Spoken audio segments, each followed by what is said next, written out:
இட்லிக்கு சிறுபருப்பு கத்திரிக்காய் போட்டு சொஜ்ஜி எப்படி செய்யுதுன்னு பார்க்கலாமா?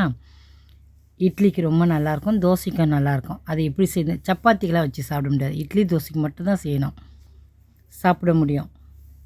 அது எப்படி செய்யுதுன்னு பார்க்கலாம். சிறுபருப்பு எடுத்து இதை மாதிரி தண்ணி ஊற்றி ஊற வச்சுருங்க. ஒரு 10 நிமிஷம் காலவரை ஊற வச்சா தான் நல்லா வேகும். இந்த மாதிரி ஊற வச்சுட்டு நல்லா கழுவிட்டு குக்கரில் தண்ணி ஊற்றி இதை மாதிரி வச்சுக்கலாம். இப்போது அதுக்கு தேவையான பொருட்கள்: கத்திரிக்காய் பொடிசாக கட் பண்ணி தண்ணியில் போட்டுருங்க. பச்சை மிளகாய், தக்காளி, வெங்காயம், கறிவேப்பிலை, இஞ்சி, பூண்டு, மஞ்சாத்தூள், உப்பு. மஞ்சாத்தூள் சேர்க்க மறந்துடாதீங்க, மஞ்சாத்தூள் போடணும். கடுகு, உளுத்தம்பருப்பு, இஞ்சி பூண்டு நெசுக்கி வச்சுங்க, பெருங்காயம். இப்போ அதை எப்படி நம்ம குக்கரில் போடுறதுன்னு பார்க்கலாமா? சிறுபருப்பு கழுவி வச்சுட்டோம், அதில் கத்திரிக்காய் அலசி அதில் போட்டுடலாம். பச்சை மிளகாய் சேர்த்துடலாம், கறிவேப்பிலை சேர்த்துடலாம்,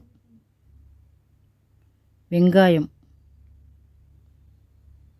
தக்காளி, மஞ்சத்தூள், உப்பு. இப்போ குக்கர் மூடி போட்டு மூடிட்டு ஒரு விசில் 3 விசில் வச்சோடனே இறக்கிடலாம். அதை அப்படியே இறக்கி வச்சுட்டு இப்போ தாளிக்கிறத பார்க்கலாம். ஒரு கடாய் வச்சுட்டு எண்ணெய் ஊற்றிடுங்க. எண்ணெய் காதுன்னா கடுகு உளுத்தம்பருப்பு போட்டு நல்லா வதக்கிடுங்க. வதக்கிட்டு நல்லா வதங்கட்டும். பாருங்கள், வதங்கிடுச்சு. வதங்கின பிறகு பூண்டு, இஞ்சி நெசுக்கி வச்சுன்னா அதை எடுத்து சேர்த்துருங்க. அது வதங்கின உடனே நம்ம இறக்கி வச்சு பாருங்கள், குக்கரில் திறந்துட்டு இதை பாருங்கள் வெந்துடுச்சு. இப்போ அதில் சேர்த்துடலாம். கரண்டி வச்சு ஒரு கடைஞ்சிருங்க. இப்போ நம்ம தாளிச்சம் பாருங்கள், அதை எடுத்து அதில் சேர்த்துருங்க. நல்லா இது மாதிரி கடைஞ்சிட்டு தாளிச்சாச்சு.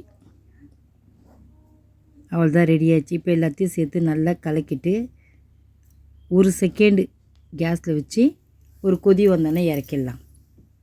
திக்காகவும் வச்சுக்கலாம், கொஞ்சம் தண்ணி ஊற்றிக்கலாம். ரொம்ப திக்காக இருந்தால் கொஞ்சம் தண்ணி ஊற்றிக்கின்னு இதை பாருங்கள் இந்த மாதிரி வச்சுக்கலாம். அப்படியே வச்சு சாப்பிட்லாம், கொஞ்சம் தண்ணி ஊற்றி இந்த மாதிரி வச்சு சாப்பிட்லாம். அவ்வளோதான், 2 கொதி வந்தோடனே இறக்கிடலாம். ரெடி ஆகிடுச்சி. இப்போ தோசை, இட்லி வச்சுன்னு சாப்பிட்லாம். சப்பாத்திக்கெலாம் வச்சுன்னு சாப்பிட முடியாது, தோசைக்கு இட்லிக்கு மட்டும்தான் சாப்பிட முடியும். சாப்பிட்டு பார்த்துட்டு எப்படி இருக்குதுன்னு சொல்லுங்கள். நீங்களும் இதே மாதிரி செஞ்சு பாருங்கள். சிறுபருப்பு, கத்திரிக்காய், பச்சை மிளகாய் 3ஐயும் போட்டு கடைஞ்சி இட்லி தோசைக்கு சாப்பிடுங்க. உண்மையிலே இது ரொம்ப நல்லாயிருக்கும் சாப்பிட்றதுக்கு. சாப்பிட்டு பாருங்கள். ரொம்ப ஈஸியாகவும் செஞ்சிடலாம், டக்குன்னு செஞ்சிடலாம், சாப்பிட ருசியாக இருக்கும். நீங்கள் ஒரு முறை செஞ்சு பாருங்கள். லைக் பண்ணுங்கள், ஷேர் பண்ணுங்கள், மறக்காமல் நம்ம சேனலுக்கு சப்ஸ்கிரைப் பண்ணுங்கள். தேங்க்ஸ் ஃபார் வாட்சிங்.